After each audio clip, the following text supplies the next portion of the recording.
Yes, good evening students.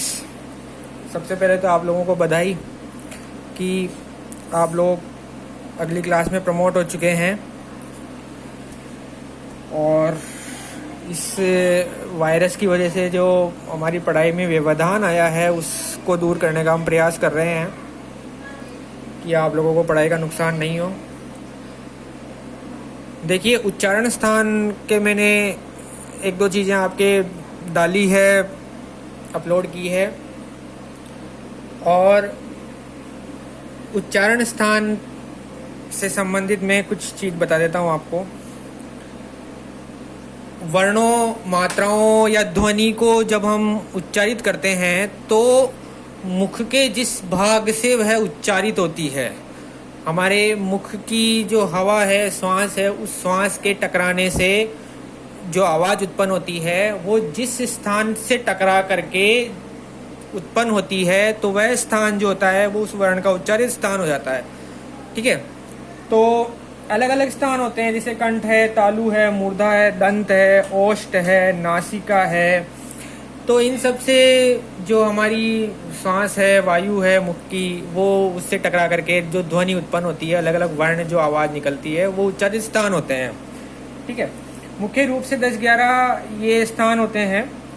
सबसे पहली बात हम कर रहे थे कंठ जो स्थान है, ये कंठ, इसका एक सूत्र है, अकु है विसर्जनीय नाम कंठ है। अकु है विसर्जनीय नाम कंठ है। देखिए, कंठ और इसका सूत्र है अकु है, ए कु और है, अकु है। और विसर्जनीय नाम, विसर्जनीय नाम है ना, विसर्जनीय नाम और कंठ है। तो सूत्र से स्पष्ट हो गया, ए, ये ए जो है वो हमारे कंठ से उच्चारित होता है। फिर इसके बाद में कै वर्ग, देखो कै वर्ग जो है वो पूरा जो कै वर्ग है इसमें 5 वर्ण आते हैं। एक तो कै, एक ख, ग, घ और अणवर्ण कुछ नहीं वाला, और है, और एक विसर्ग। ठीक है, तो ये जो चारों चीजें हैं, ये चारों चीजें कंठ से उच्चारित होती है। इसका सूत्र है अकु है, अकु है विसर्जनीय नाम और कंठ है। अकु है विसर्जनीय नाम कंठ है, ये सूत्र था हमारा पहला। इसके बाद हम दूसरा सूत्र देख रहे थे, वो दूसरा सूत्र हमारा तालु से संबंधित था। ठीक है, इस तालु वाला जो था, ईचू, ईचू ये नाम, ईचू यशा नाम और तालु, ईचू यशा नाम तालु। तो सूत्र से स्पष्ट है, ई से आशय है, ई, छोटे ई और बड़े ई दोनों जो होते हैं वो उनका उच्चारण स्थान तालु है। फिर ये चय वर्ग जो है, इस चय वर्ग का उच्चारण स्थान भी तालु है। यह यज्ञ वाला जो वर्ण है उसका उच्चारित स्थान भी तालु है। और श, ये जो श है इसका उच्चारित स्थान भी तालु है। ईचू ये यशा नाम तालु, ईचू यशा नाम तालु। ठीक है, ए के बाद ई आता है स्वर में, पहला स्वर दूसरा स्वर। इसी तरह से कै वर्ग है, इस कै वर्ग के बाद में हमारा चय वर्ग आता है, तो दूसरे नंबर के सूत्र पे दूसरा वर्ग हो गया। है के बाद ये आता है ये।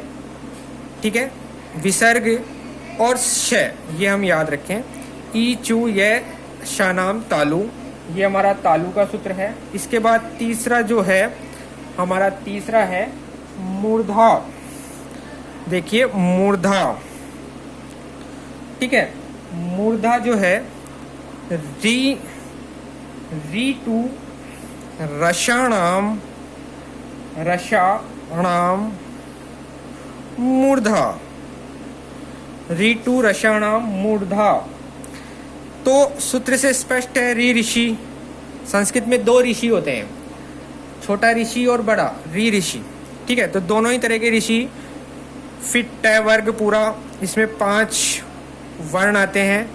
फिर रे, ठीक है।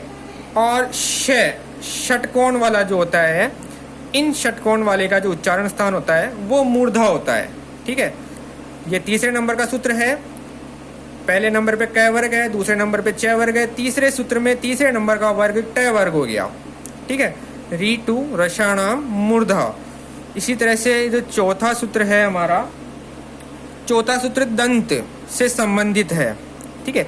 एक बात ध्यान रखें कि ये अंदर से स्टार्ट हो रहे हैं। सबसे अंदर कंठ होता है गले के पास, फिर तालु होता है, फिर मूर्धा होता है, फिर दंत होते हैं। तो ये अंदर गले के अंदर से बाहर की तरफ आते जा रहे हैं, ठीक है। कंठ, तालु, मूर्धा और दंत, ठीक है। दंत में लृतु लसानाम दंता, लृतु, ठीक है।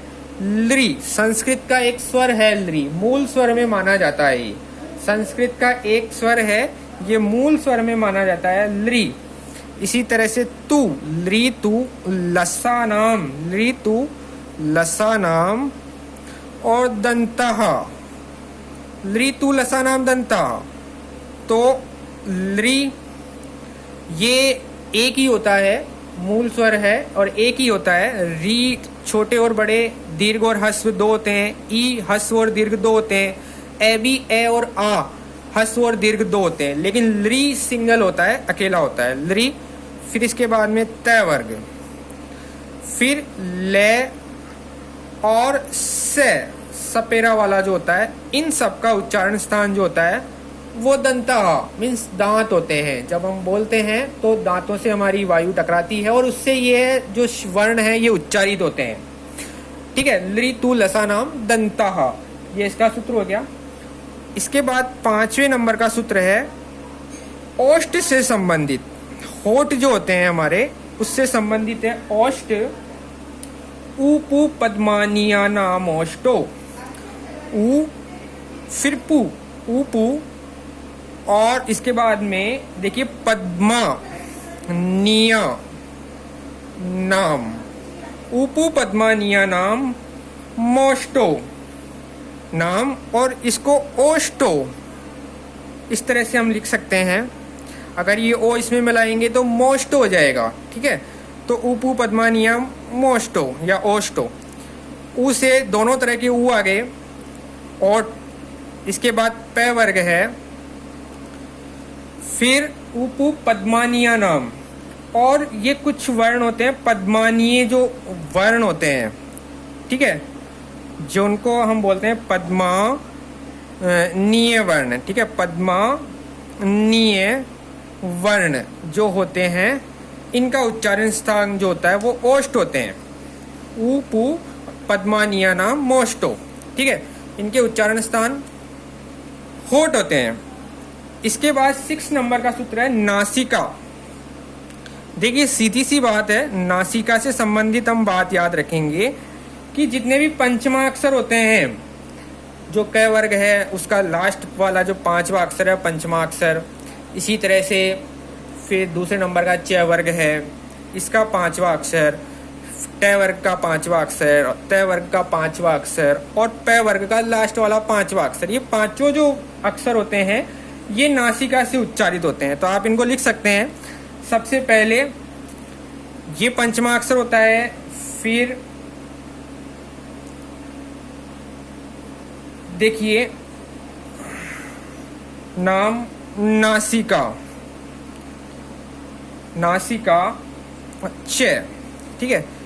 ये हमारे जो पंचमाक्षर है, ये पांचों पंचमाक्षर, पांचों वर्गों के जो पंचमाक्षर है, ये पंचमाक्षर जो है वो नासिका से उच्चारित होते हैं। मतलब इनको उच्चारण करते समय नाक की आवश्यकता होती है, नाक जो है उसकी आवश्यकता जरूर होती है, अन्यथा इनका उच्चारण सही से नहीं किया जा सकता है।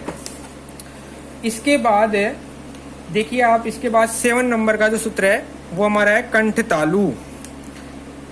देखिए कंठ और तालु, ठीक है, दोनों से संबंधित है, कंठ और तालु से। तो हमने देखा कि ये जो कंठ है, इस कंठ से ए उच्चारित होता है और तालु जो हमारा तालु था उससे ई उच्चारित होता है, ठीक है, कंठ और तालु से, और इन दोनों से मिलकर के ए बनता है। तो इसका मतलब है कि इसका सूत्र लिख लें पहले हम, ए दे तो और कंठ तालु, ए दे तो कंठ तालु, ठीक है। तो जो इसके दोनों ही प्रकार के ए है, ए और आई, ये जो दोनों हैं ये हमारे कंठ तालु से उच्चारित होते हैं। क्यों? क्योंकि ए जो है वो ए और ई से मिलकर के बनते हैं, ए और ई से मिलकर के बनते हैं, तो इसलिए कंठ और तालु दोनों से ही मिला करके ए का उच्चारण होता है। ए और आई का उच्चारण जो है वो कंठ तालु से होता है, ठीक है। इसके बाद 8 नंबर पे है कंठोष्ठ। देखिए कंठ और ओष्ठ, सेम वही बात जो अभी हमने की थी पहले, कि इस कंठ से ए उच्चारित होता है और ओष्ठ से उ उच्चारित होते हैं, और दोनों से मिलकर के ओ बनता है संधि में, ठीक है। इन दोनों से मिलकर के ओ बनता है। तो इसका मतलब है कि कंठ ओष्ठ जो है उससे औ और ओ जो है वो दोनों उच्चारित होते हैं। देखिए इसका सूत्र, ओ दो तो और कंठोष्ठ, ओ दो तो कंठोष्टम, ठीक है। तो इसका मतलब एक तो ओ और एक आउ, ये जो दोनों हैं ये इससे उच्चारित होते हैं, ठीक है। ये दोनों जो है वो कंठोष्टम से उच्चारित होते हैं, कंठ तालु से ए और आई था। 90 नंबर का जो सूत्र था हमारा वो था दंतोष्ठ। देखो दंतोष्ठ, दंतोष्ठ, दंतोष्ठ, इससे एकमात्र हमारा वर्ण व जो है वो उच्चारित होता है, और इसका सूत्र है वकारस्य, वकारस्य, वकारस्य दंतोष्ठम, वकारस्य दंतोष्ठम, वकारस्य दंतोष्ठम, ये इसका सूत्र है, वकारस्य दंतोष्ठम। मात्र एक पूरी वर्णमाला का एक सूत्र। 11 वर्ण होते हैं, 11 स्वर होते हैं, जो स्वरों की संख्या है वो 11 है, और व्यंजनों की संख्या जो है वो हमारी 33 है, कुल मिला के 44 है। हमारे जो वर्ण हैं वो 44 वर्ण है, और उन वर्णों में केवल व जो है वो दंतोष्ठ, दांत और होठ दोनों से उच्चारित होते हैं, अन्यथा बाकी सूत्र में हमने देख लिया। जीहा व मूले, 10वें नंबर का सूत्र था जी है व मूल, जिह्वा मूल, ठीक है। जिह्वा मूल्यस्य, जिह्वा मूल्यस्य या जिह्वा मूलम, जिह्वा मूलम, जिह्वा मूलम। देखिए ये कुछ शब्द होते हैं जिनको इस तरह से लिखा जाता है, इनका प्रयोग संस्कृत में, जो वैदिक संस्कृत है उनमें होता है, लेकिन सामान्यतया लौकिक संस्कृत में इनका प्रयोग कम होता है। तो इन शब्दों, इन वर्णों का जो उच्चारण है वो जीहा मूले, जी हमारी जीभ का जो मूल स्थान है वहां से उच्चारित इसको किया जाता है। तो इनका प्रयोग प्राय आजकल नहीं होता है। और लास्ट हमारा सूत्र था नासिका, ठीक है, नासिका, नासिका से संबंधित था हमारा सूत्र। वापस पहले नासिका जो था वो हमारा पहले वाला जो नासिका था वो हमारे पंचमाक्षर थे, जो हमारे पंचमाक्षर कहलाते हैं, ठीक है, वो पंचमाक्षर थे। अभी जो नासिका वाला सूत्र है वो नासिका अनुस्वारस्य, मतलब अनुस्वार का जो उच्चारण है वो नासिका से होता है। नासिका, नासिका नुस्वारस्य, नासिका नुस्वारस्य, ठीक है। इसका मतलब है कि अनुस्वार जो होता है, अनुस्वार वो नासिका से उच्चारित होता है। अनुस्वार का मतलब जैसे अहम हमने लिखा तो ये अनुस्वार है, ठीक है। तो अनुस्वार का जो उच्चारण है वो नासिका से होता है। ये 11 सूत्र थे हमारे उच्चारण स्थान संबंधी, ये जरूर हमें याद करने हैं। 10th क्लास का पहला जो चैप्टर है अनुस्वार, ये उच्चारण स्थान का ही है, और 9th में भी है उच्चारण स्थान। ये जरूर हमें याद होने चाहिए और इनके सूत्र याद होने चाहिए। वापस एक बार हम सूत्र देखेंगे। देखिए, एकु है विसर्जनीय नाम, कंठ है मतलब कंठ से ए क और है, अकु है ए क और है, और विसर्जनीय मतलब विसर्ग। ठीक है, ये 4 चीजें हो गई। इसी तरह से तालु का है ई चू ये शा नाम तालु, ई चू यशा नाम तालु, ई फिर चैवर्ग ये और श। मूर्धा री टू रसाणाम मूर्धा, री ऋषि दोनों ही तरह के, टैवर्ग पूरा, रे और श, इनका उच्चारण स्थान मूर्धा से होता है। हमारे गले के पास कंठ है, फिर बाहर की तरफ तालु, फिर उसके बाहर की तरफ आएंगे तो मूर्धा, फिर दंत। लृतु लसानाम दंता, लृतु लसानाम दंता, लृ फिर तैवर्ग ले, जो वर्ण है देखिए ये स्वर है लृ, जबकि ये हमारा व्यंजन है। ठीक है, समझने की कोशिश करें। ठीक है, लृ जैसे पृथ्वी लिखते हैं तो लृ, ठीक है, और ये व्यंजन है हमारा, तो इनका उच्चारण स्थान दांत से होता है। ओष्ठ ऊपू पद्मानीय नाम ओष्टो, ऊ फिर पैवर्ग और पद्मानीय वर्ण जो होते हैं उनका उच्चारण होठ से होता है। नासिका से देखें, पंचमाक्षर आप याद रखें, सिर्फ आप एक चीज याद रखें कि नासिका से पंचमाक्षर, इसीलिए ये शुद्ध कम बोले जाते हैं पंचमाक्षर। ठीक है, नाक की आवश्यकता इसमें जरूर पड़ती है। ठीक है, इसी तरह से कंठ तालु ए दे तो, क्योंकि कंठ से ए उच्चारित हो रहा था, हमने पहले सूत्र में देखा। दूसरे सूत्र में देखा हमने तालु ईचू यशानाम तालु, तो ई हो रहा था, इन दोनों से मिलके ए बनता है, तो इसीलिए जो कंठ तालु है उनसे ए और आई दोनों उच्चारित होते हैं। कंठोष्टम कंठ से ए होता है, होठ जो है उनसे ऊ होता है, दोनों से मिलकर के ओ बनता है, तो इसलिए कंठोष्ठ से ओ और औ ये दोनों उच्चारित होंगे, बोले जाएंगे। दंतोष्टम एकमात्र वर्ण संस्कृत वर्णमाला या हिंदी वर्णमाला का व है, ये व दांत से उच्चारित होता है। दंतोष्टम, हमको वह बोलने के लिए दांतों को स्पर्श करना जरूरी होता है, होठों के। ठीक है, तब जाके वह की ध्वनि निकलती है। जिहा मूलीय, जो अभी इनका प्रयोग कम किया जाता है, जिहा मूलीय शब्द इस तरह के होते हैं। और नासिका जो होता है, नासिका अनुस्वारस्य, अनुस्वार का प्रयोग जो है वो नासिका से होता है। जिस तरह से अहम, हरीम, वंदे, मैं जिस जो होता है वो आधा मैं जिसे हम मानते हैं कभी, वो नासिका से उच्चारित होता है।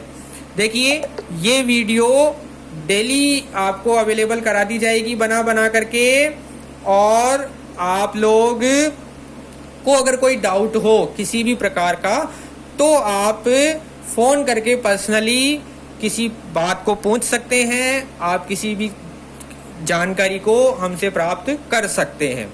ठीक है, अब ये जो मैंने पढ़ाया है ये आप कॉपी के अंदर अच्छे से लिखेंगे और डेट डालेंगे, लिखेंगे और इसको याद करेंगे। Okay, bye.